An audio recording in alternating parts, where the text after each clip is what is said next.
அந்த கலையில கட்டிக் கொள்வதற்கு முன்பு என்ன பண்ணினாள் தேவியினார் வால்மீகி. தஸ்யாஸ்து ராமம் பிரவிசிந்தயந்த்யா ராமானுஜம் ஸ்வஞ்ச குலம் சுபாங்யா. ராமனை தியானம் பண்ணினாளாம்.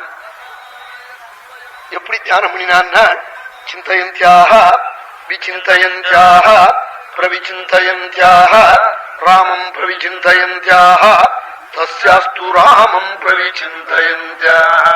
பிரவிசிந்தனம் பண்ணினாள்ங்கிறாள். சிந்தனம் பண்ணினாள்னு சொன்னாலே போரும், அல்லது விசேஷன சிந்தனம் பண்ணினாள்னு விசிந்தனம் பண்ணினாள்னு சொன்னா போரும்.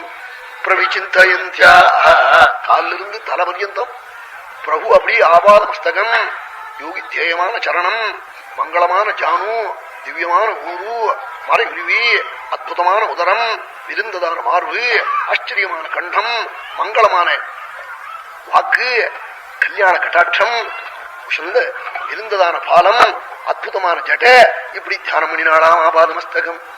இதற்குத்தான் பிரவிசிந்தனம் என்று பெயராம். தஸ்யாஸ்து ராமம் பிரவிசிந்தயந்த்யா. இப்படி ராமன தியானம் பண்ணினாளாம் ஜீவனை விடும் பொழுதும். அவன் சாத்விகள் அப்படித்தான் எந்த காலத்திலையும் பர்த்தாவை மறக்க மாட்டாள். எல்லாம் நம்ம ஊர்ல தான் பார்க்கலாம் இந்த ஆச்சரியங்கள்லாம். அவன் ரொம்ப வேலையா இருப்பான், மாசம் 5 ரூபாய் சம்பாதிப்பான், காலனாக்கு பூ வாங்கி கொடுப்பான், சந்தோஷமா இருப்பாள். தஸ்யாஸ்து ராமம் பிரவிசிந்தயந்த்யா ராமானுஜம் ஸ்வஞ்ச குலம் சுபாங்யா. இதே பிரகாரமாய் ராமானுஜனையும் தியானம் பண்ணினாளாம்.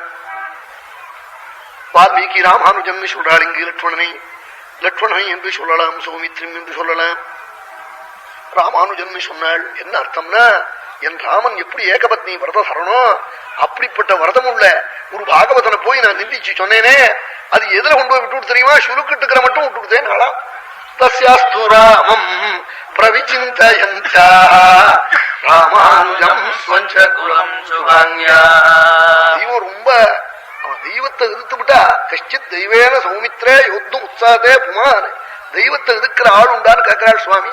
அழிச்சு போடுறது வருத்தமா இருக்கு. கஷ்டப்படுறவங்க ஏதாவது தப்பு பண்ணவங்க கஷ்டப்படுற போது அதை குளிச்சு போறேன் இதை குளிச்சு போறேன்னா ஒரு ஊர்ல ஒருத்தன் அவன் சம்சாரமா அவனுமே வந்து அழறான். அப்புறமே அவன் எங்க வீட்டுல 5-6 குழந்தைய குளிச்சு விட்டான், 6 மாசத்துலேன்னு அழறான். இப்படி தப்பா பேசினார், இப்படி வந்துட்டேன்னு அந்த அம்மா பயப்படுறாள். அவன் சாத்வியா இருக்கா? அவனுக்கும் அப்புறம் புரியுது முன்னாடினா புரிஞ்சிருக்கணும்.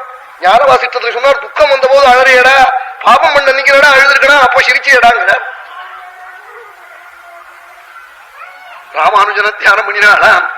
அப்புறம் ஸ்வஞ்ச குலம் சுபாங்யா தங்கள் குலத்தையும் தியானம் பண்ணினாலாம்.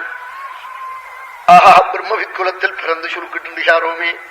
அவன் சுருக்கிட்டு போறதெல்லாம் ரொம்ப ஏதாவது அதுக்கு முன்னாடி யாராவது அப்படி போயிருந்தா தான் போவா. திடீர்னு ஒரு குடும்பத்துல அப்படி போக மாட்டாள். யாராவது ஜலத்துல பாம்பு கடிச்சு போனா அது அப்படி தொடர்ந்து வரும். அந்த சனியெல்லாம் அதுக்கெல்லாம் பிராயச்சித்தம் பண்ணணும் விட்டாள் ரிஷிகள். வியாதி வந்தா மருந்து கொடுக்குறா போல அதுக்கு கர்மாவனால நிக்கிரகம் பண்ணாதவனா அப்புறம் அப்படி தொடர்ந்தே வருவான் குடும்பத்தை பிடிச்சுக்கிட்டு.